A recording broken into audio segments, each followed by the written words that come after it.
This video covers chapter 6.2 of the book Spring Boot Quick Start.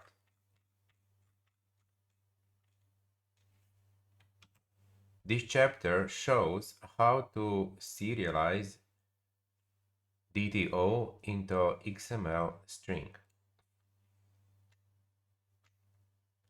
To serialize response DDO into XML string, we need to add additional Maven dependency inside POM XML, like for instance Maven JAXB plugin.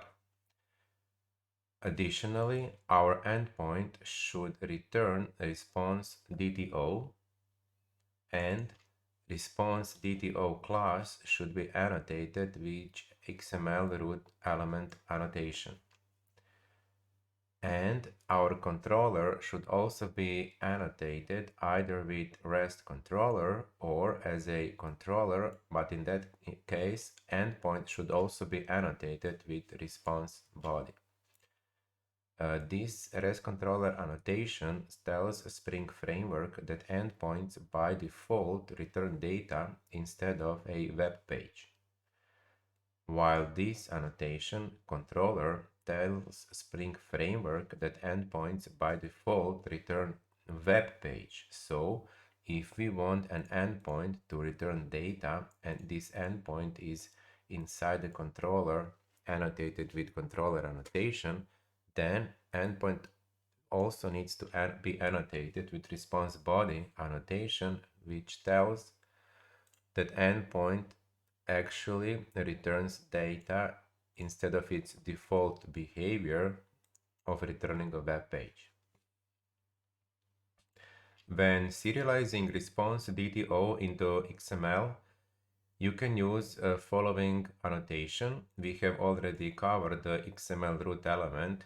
This is the annotation which must be used to annotate DDO, but we can also use XML attribute annotation, which is used to specify DDO property and getters, which of those should be mapped into which XML attribute, while XML element annotation specified which DDO properties or getters should be mapped into which XML elements. And we also have a XML transient annotation, which is used to specify which DDO property getter should be ignored, ergo not mapped to any XML attribute or element. Next, we will show how to serialize DDO into XML by using properties. So in this example,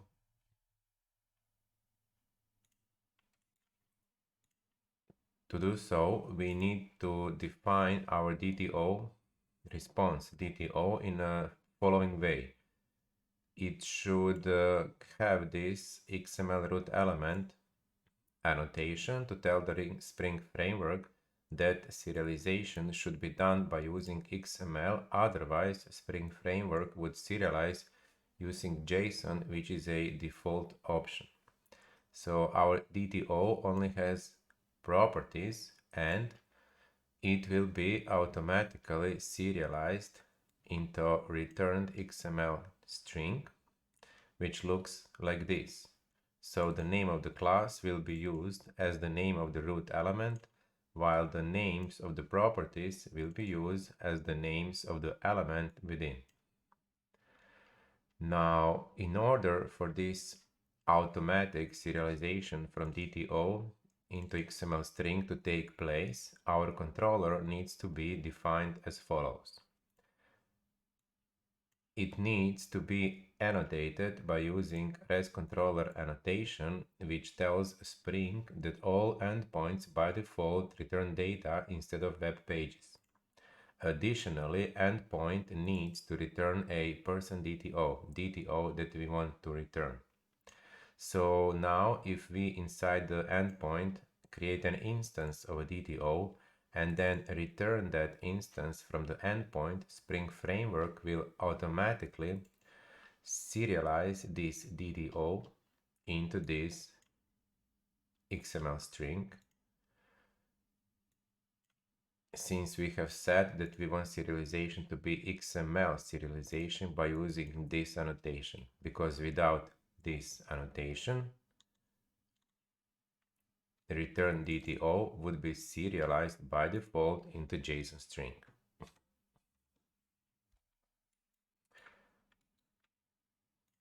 This application can be tested by calling endpoints URL, in which case our endpoint will then return this response XML, which is a serialized person DTO.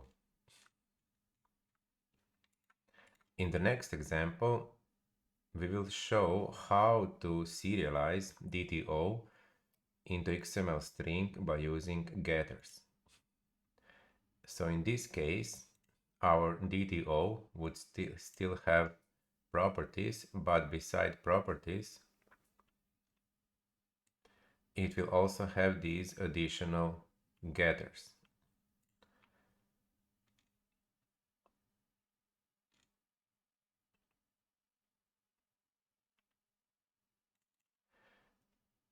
This getter has this prefix getter to make sure that the getter is being used when returning this value inside the XML string rather than maybe returning this value. So when using a getters, when serializing DTO into generated return XML string, Spring Framework will use the name of the class again as the name of the root element and the names of the getters as the names of the elements contained within it.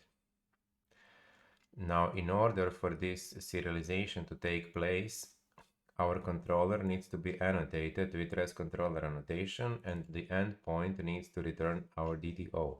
So if inside the endpoint we create an instance of our DTO and return this instance from the endpoint, Spring Framework will automatically use getters to get the values from the properties and then use these values and getter names to construct XML string that is being returned.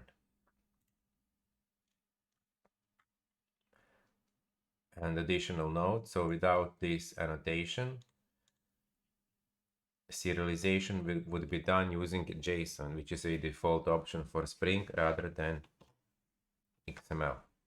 So this tutorial can be tested by entering endpoint's URL into the web browser, in this case a Google Chrome, in which an endpoint would then return following XML string, which is automatically generated from DTO getters by using DTO properties as they were set within the endpoint. We will now show how to use additional annotations when serializing DTO into XML string by using properties.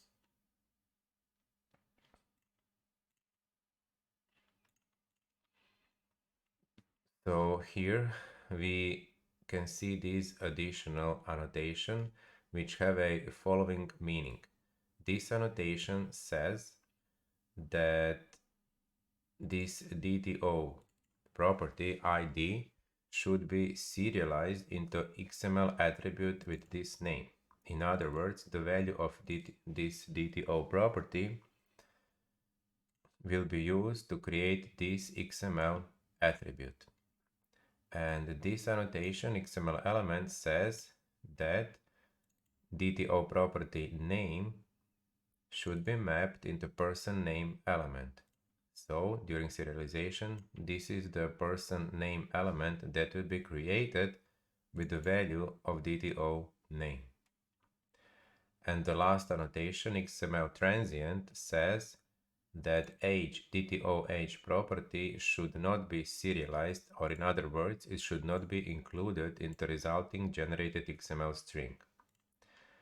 And here we also have our XML root element, but in this case we are also providing an additional name parameter which says that the generated root element should not have the same name as the DTO class name, but instead that this name should be used for a root element. So inside our controller, we need to annotate our controller with a REST controller annotation, and our endpoint needs to return person DTO. So if inside our endpoint we create an instance of a DTO and then return that instance, the return DTO will be automatically serialized into this XML string as shown here, by using rules defined by this annotation as just explained. So in order to test this application, we can enter URL of the endpoint inside the web browser, and our endpoint will then return this generated XML string back. And we will finish this video by showing how the same annotations can be applied to DTO getters in order to customize serialization of DTO into XML string. So in this example, we have these additional getters which are used to get the values from DTO properties. These setters here are not used during serialization. They are here only to allow us to create an instance of a DTO that needs to be returned, which means that we can ignore them while explaining how serialization works. So for serialization, we only need to focus on getters, and this line here says that value returned by this getter should be used to create XML attribute person ID, which is this attribute here, and this line here says that value returned by this getter should be used to create XML element with name person name, which is this element here.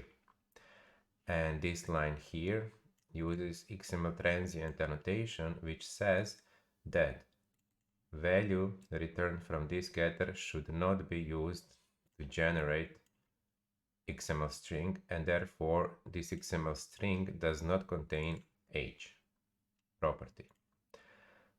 And again, we are using XML root element annotation with a single parameter which defines the name of the root element. This is our root element, and this is the name of it, because we don't want the name to be by default equal to the name of the DTO class.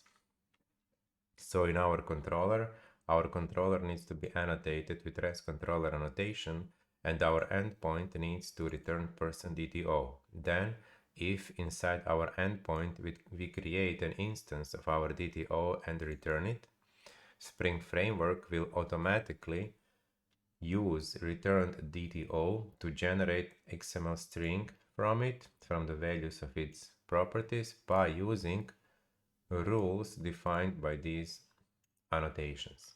We can test this example by using web browser and calling endpoint's URL, and the endpoint will then return generated XML string.